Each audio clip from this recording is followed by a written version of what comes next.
Hello students, पिछले lecture में हमने रेडियस निकाल ली थी हाफ पीरियड जोन की। और इस लेक्चर में हम उस हाफ पीरियड जोन का एरिया निकालेंगे। तो याद कीजिएगा, जो पहली रिंग आई थी उसका रेडियस R1 था और R1 की वैल्यू भी अगर आप याद करें तो एन बी लैम्डा के अंदर एन की वैल्यू 1 रख दी थी तो बी लैम्डा आ गया था।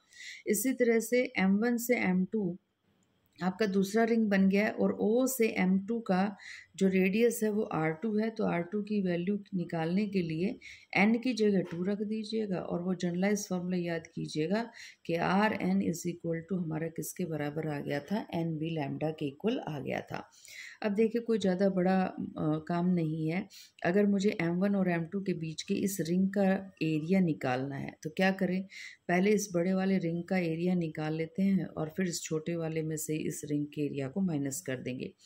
Area of second half period zone, ये जो आपको शेडेड पोर्शन दे रखा है ना, इस शेडेड पोर्शन का, यानी कि बीच वाला गोला नहीं, बीच वाले गोले का तो आपको एरिया पता ही है, पाई R1 का स्क्वायर, और R1 की वैल्यू ये है, वो तो निकल आएगा।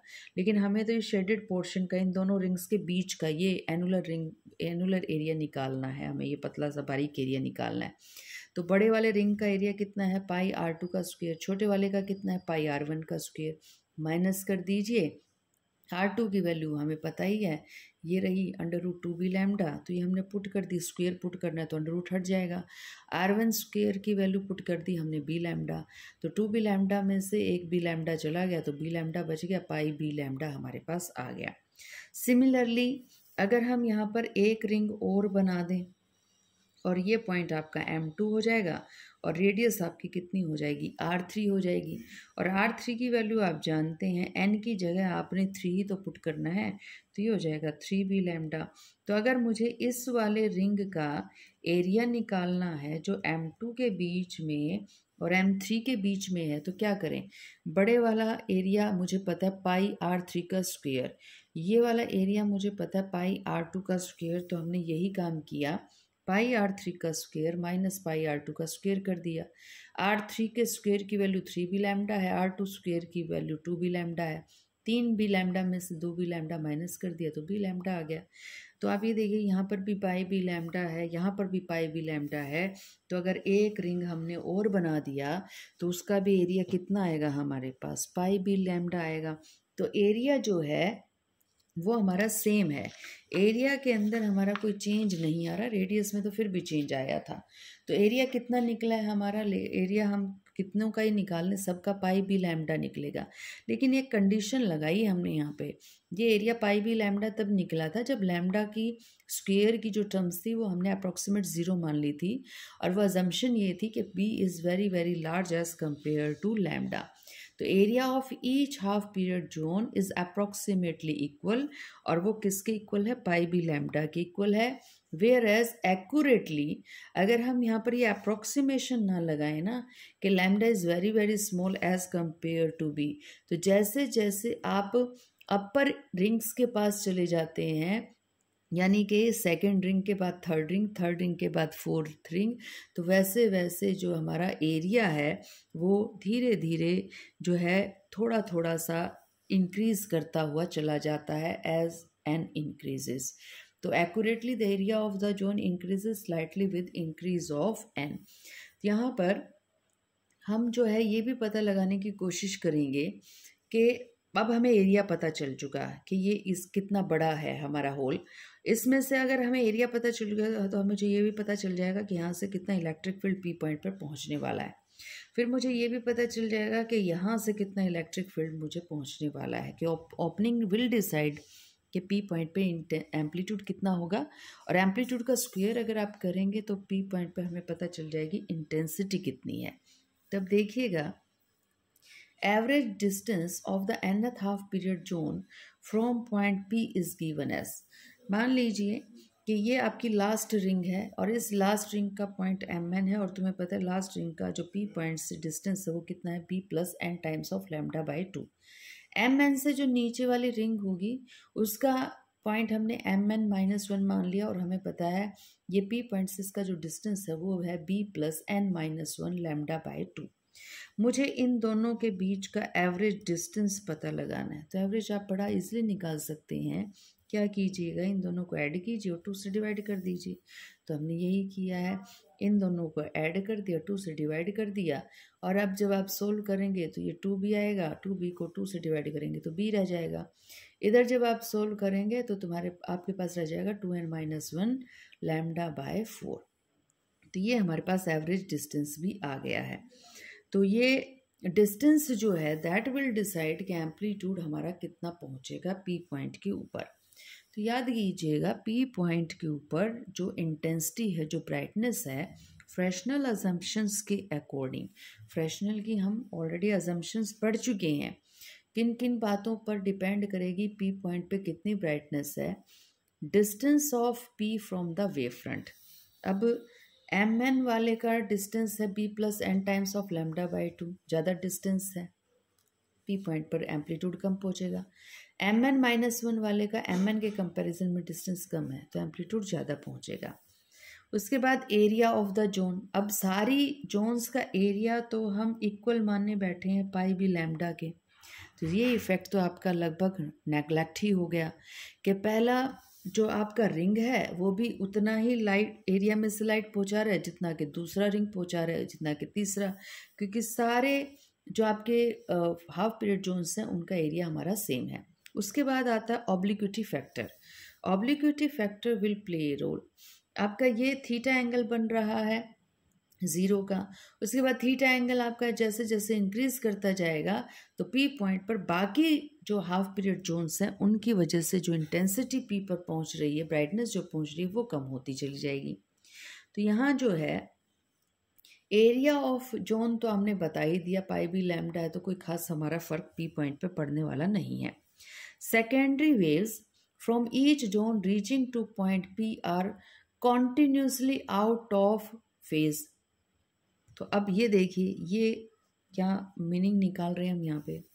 हमने पहले ही डिसाइड कर लिया था कि हमने ये जो रिंग्स बनाने हैं वो इस तरह से बनाने हैं कि पी पॉइंट से हर बार जो रिंग का डिस्टेंस है वो λ/2 जो है हर बार कितना हो जाए, ऐड हो जाए।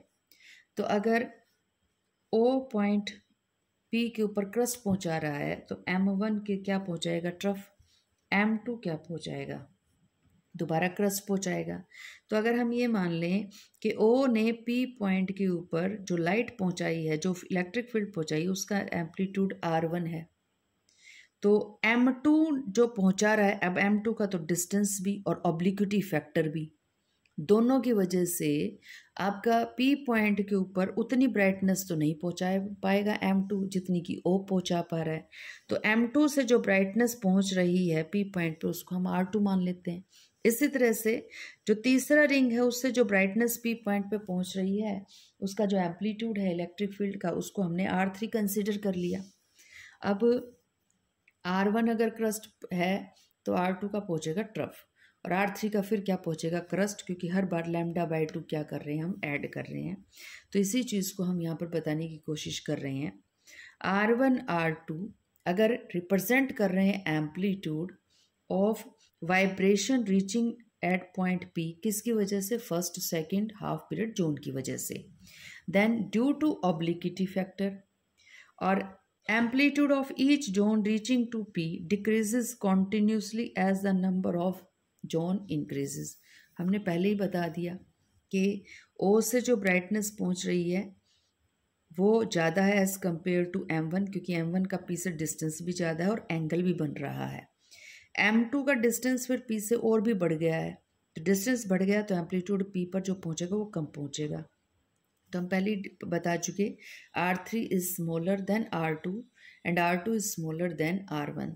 तो आप एक काम और भी कर सकते हैं यहाँ पर कि जो R1 और R2 और R3 को है आप कुछ इस तरह से शो कर सकते हैं कि P पॉइंट पर इससे जो एम्पलीट्यूड पहुँचा वो R1, दूसरी रिंग से जो पहुँचा आपके पास वो R2, और जो तीसरी रिंग से पहुँचा वो R3। R1 is greater than R2 greater than R3। R1 और R2 के बीच में λ/2 का डिफरेंस, फिर R2 और R3 के बीच में λ/2 का डिफरेंस। आप इसको इस तरह से शो करें पहली रिंग पहुंचा रहा है इतना बड़ा एम्पलीट्यूड, क्यों? Angle theta is equal to 0 और बी सबसे स्मॉलेस्ट डिस्टेंस है बाकी रिंग्स के कंपैरिजन में। फिर आ जाइए M1 वाला रिंग। M1 वाला रिंग P पॉइंट से B plus lambda by 2 distance पे है, डिस्टेंस बढ़ गया, एंगल भी बढ़ गया, थीटा है यहाँ पे। फिर आ जाइए M3 वाला रिंग। M3 वाले रिंग की B पॉइंट से जो डिस्टेंस है वो M2 वाले से लैम्डा बाय 2 डिस्टेंस बढ़ गया है। तो इस तरह से लगातार जो एम्पलीट्यूड है वो क्या होता जा रहा है, कम होता जा रहा है रिंग वाइज। तो P पर क्या पहुंचेगा? तो resultant amplitude at P due to the entire wave front can be given as, total R represent कर रहा है, P पर क्या पहुंचेगा? R1 रिप्रेजेंट कर रहा है पहला रिंग क्या पहुंचा रहा है, R2 रिप्रेजेंट कर रहा है दूसरा रिंग क्या पहुंचा रहा है। नेगेटिव साइन क्यों आया? क्योंकि तुम्हें पता है इन दोनों के बीच में आधी वेव का फ़र्क है। तो ये अगर क्रस्ट पहुंचा रहा है तो अगला ट्रफ पहुंचा देगा। तो अगर आपके पास टोटल रिंग्स ओड नंबर के हुए तो आखिरी में आ जाएगा Rn और वो भी आ जाएगा आपका पॉजिटिव। देख लीजिए R1 पॉजिटिव है, फिर R3 पॉजिटिव है, तो ओड वाले पॉजिटिव हैं तो Rn आखिरी में क्या आ जाएगा? पॉजिटिव आ जाएगा। लेकिन अगर Rn इवन है तो आपको दिखाई दे रहे हैं यहाँ पर R2 नेगेटिव है तो अगला R4 नेगेटिव आना था आपका।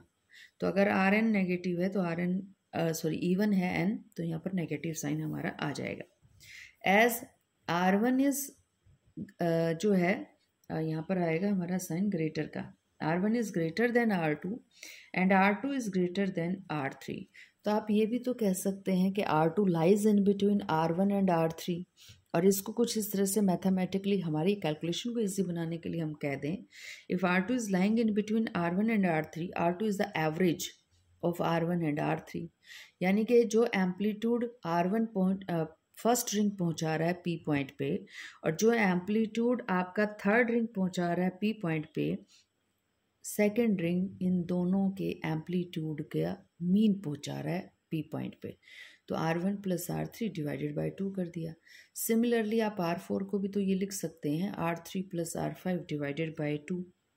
तो हमने क्या किया, हमारे पास टोटल एम्पलीट्यूड ये आ रहा था R1 minus R2 plus R3 minus R4, इस तरह से चलते जा रहे थे। अब हम क्या कर रहे हैं, R1 को लिख रहे हैं R1 by 2 plus R1 by 2। R2 को हम डिस्टर्ब नहीं करेंगे, लेकिन R3 को फिर हम लिख रहे हैं R3 by 2 plus R3 by 2। तो देखिए हमने ये कर दिया, R1 को लिख दिया R1 by 2 plus R1 by 2, तो R हो गया ये, minus R2 as it is. R3 को हमने दो पार्ट्स में बाइफर्केट कर दिया, R4 को कोई कुछ नहीं किया हमने, फिर हमने ओड वालों को फिर डिवाइड कर दिया। अब अगर यहाँ पर अगर आप ध्यान से देखें सिर्फ इस वाले पार्ट को, तो R1 by 2 plus R3 by 2 that is the mean of R1 and R3, और R1 और R3 का जो मीन था वो किसके बराबर था? R2 के। तो इन दोनों एक टर्म्स की जगह R2 और वो भी पॉजिटिव और ये R2 नेगेटिव, तो ये तो कर देंगे एक दूसरे को कैंसिल आउट। तो हमने यही काम किया, यहाँ पर कैलकुलेशन थोड़ी और ईजी हो जाएगी। R2 is R1 plus R3 by 2, तो हमने R2 की जगह R1 by 2 plus R3 by 2 भी लिख सकते थे। तो यही काम हमने यहाँ पर कर दिया है।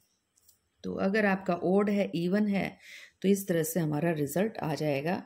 तो ये आपस में सारे कैंसिल आउट हो जाएंगे, तो टोटल एम्पलीट्यूड जो P पॉइंट के ऊपर पहुंच रहा है वो बचेगा।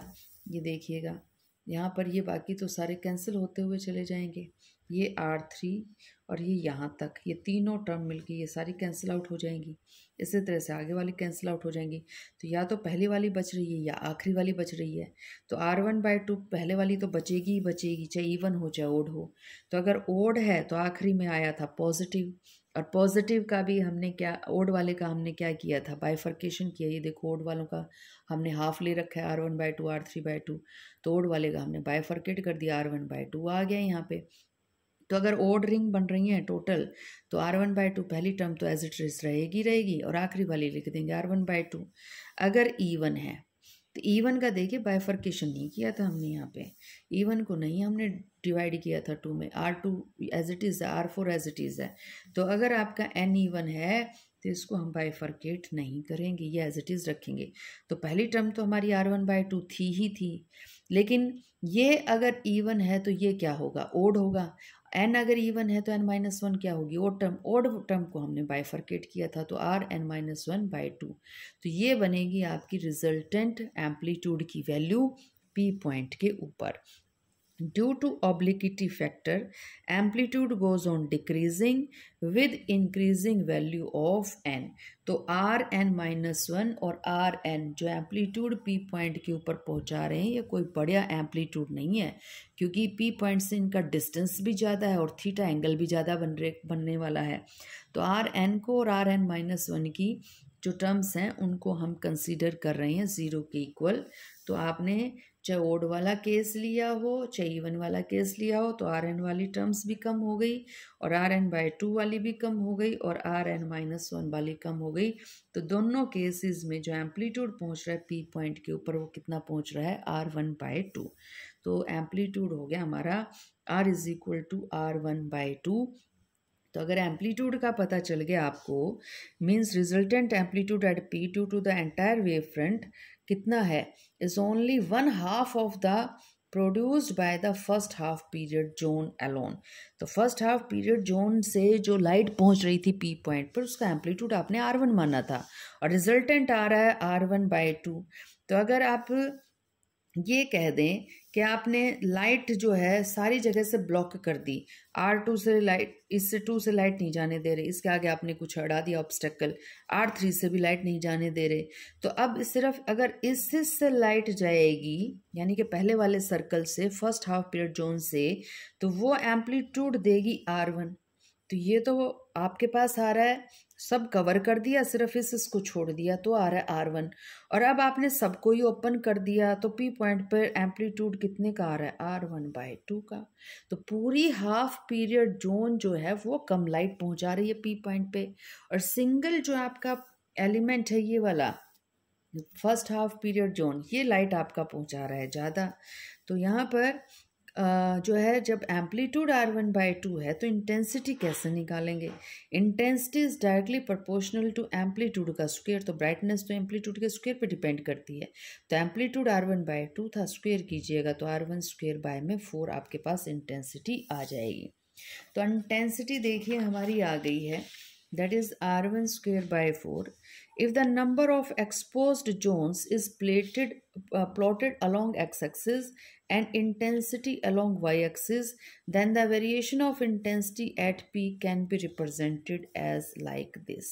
अब देखिए ये क्या कह रहे हैं हम ये कह रहे हैं कि हमने सिर्फ पहले रिंग को ही ओपन किया, तो पहले रिंग से P पॉइंट के ऊपर हमने देखा कि इंटेंसिटी आ गई है R1, तो सबसे ज़्यादा ब्राइटनेस मिल गई हमें P पॉइंट पे सबसे ज़्यादा ब्राइटनेस कब, जब आपने सिर्फ नंबर ऑफ एक्सपोज जोन कितनी रखी, 1 रखी। अब क्या किया, दूसरी रिंग से भी लाइट आने दी।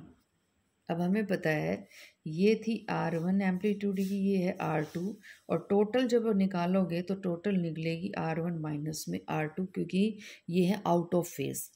तो अब पहले तो आ रही थी R1 और अब कितनी आ रही है, R1 माइनस R2। तो देखिए R1 से सीधा आ गए ना R1 माइनस R2 के ऊपर, यहाँ आ गए, this is R1 minus R2। उसके बाद आपने एक रिंग से लाइट और भेज दी।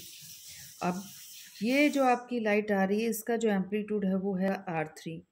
तो 3 जब आप पहुंचा रही हैं तो वो हो गया R1 माइनस R2 और प्लस में क्या हो गया R3। तो अब इसको और इसको कंपेयर कीजिएगा, यहाँ पर है रिजल्ट R1 माइनस R2, यहाँ पर है R1 माइनस R2 और प्लस में R3। तो ये वैल्यू तो ज़्यादा है as compare to this. If this is your R1 minus R2, this is your R1 minus R2 plus में कितना हो गया R3। इस तरह से 6 से और दीजिएगा, और आने तो मिलेगी, that R1 minus R2 plus R3 और माइनस में कितना हो जाएगा R4। तो इस तरह से हमें क्या मिलती जाएगी, P पॉइंट के ऊपर इंटेंसिटी मिलती चली जाएगी। लैम्डा बहुत छोटा है लाइट के लिए, विजिबल लाइट के लिए अप्रॉक्सीमेट अगर एवरेज माने वाइट लाइट का तो 6 × 10⁻⁻⁵ सेंटीमीटर, वेरी स्मॉल। तो अगर ये बहुत छोटा है तो पाई की वैल्यू आपकी कांस्टेंट है। बी अगर हम ले भी लें मीटर के अंदर या सेंटीमीटर के अंदर लैम्डा से मल्टीप्लाई करवाएंगे तो ये जो एरिया जो है वो बहुत छोटा होने वाला है। इट मीन्स ये जो एरिया है ये आपका बहुत छोटा होने वाला है। किसके केस में? आपका विजिबल लाइट के केस में। तो ये विजिबल लाइट का केस हो गया। तो this is very small in case of visible light. और हमने क्या किया, एक स्मॉल ऑब्स्टेकल ओ पॉइंट के ऊपर डाल दी जिससे कि उसका वो कट ऑफ हो जाए, हाफ पीरियड जोन। और आपको पता है कि टोटल जो लाइट हमारे पास पहुंच रही थी इन सारी जोन्स से पी पॉइंट के ऊपर, उसका एम्पलीट्यूड था R1/2। तो हमने क्या किया, इसको बीच में कार्डबोर्ड से या किसी ऑब्स्टेकल से इसको ब्लॉक कर दिया, आधा ब्लॉक कर दिया। आधा ब्लॉक कर पूरा था तो इंटेंसिटी पहुंचा रहा था R1, आधा ब्लॉक कर दिया तो इंटेंसिटी कितनी रह गई? R1/2। तो पहले टोटल देखिएगा, सारे पहुंचा रहे थे R1/2, हमने ब्लॉक कितना पार्ट कर दिया? वो वाला पार्ट कर दिया जो इंटेंसिटी कितनी पहुंचा रहा था? R1/2। तो P पॉइंट पे आपको कुछ नज़र आने वाला नहीं है। Even the light is coming from other zones, लेकिन अगर आपने सेंटर वाली जोन का हाफ पोर्शन डार्क कर दिया है, ब्लॉक कर दिया है, you are not going to get any intensity at point P. तो पी पॉइंट पे हमें किसी भी तरह की कोई इंटेंसिटी मिलने वाली नहीं है। तो विजिबल लाइट के केस में आप एक छोटी सी ऑब्स्टेकल भी अगर अड़ा देते हैं सेंटर वाली जोन प्लेट के ऊपर तो पी पॉइंट आपका टोटली डार्क हो जाएगा, हमें वहाँ पर लाइट मिलने वाली नहीं है। No light will be received at point P, hence a small obstacle will block entire wavefront। पूरा वेवफ्रंट आपका ब्लॉक हो जाएगा। लेकिन ये काम जो है हमारा साउंड वेव्स के केस में नहीं होता। साउंड वेव्स के केस में लैम्डा की वैल्यू बहुत बड़ी है। अगर ये बहुत बड़ी है तो ये जो सेंटर वाला रिंग है ये भी बहुत बड़ा बनने वाला है। तो अगर हमारी छोटी छोटी ऑब्स्टेकल्स हैं तो छोटी ऑब्स्टेकल्स हैं और तो वो इतनी जगह मान लो घेर भी लें तो आपकी साउंड यहाँ से तो निकल ही जाएगी। तो इसी वजह से साउंड को ब्लॉक आप छोटी ऑब्स्टेकल से नहीं कर सकते, जबकि आप लाइट को ब्लॉक कर सकते हैं स्मॉल ऑब्स्टेकल से। तो दिस इज़ ऑल अबाउट कि स्क्रीन के ऊपर किसी पॉइंट P पर how will the intensity pattern changes as the number of the zone plate which are just giving the radiation to the point P, that will change, number goes on increasing, the intensity goes on decreasing।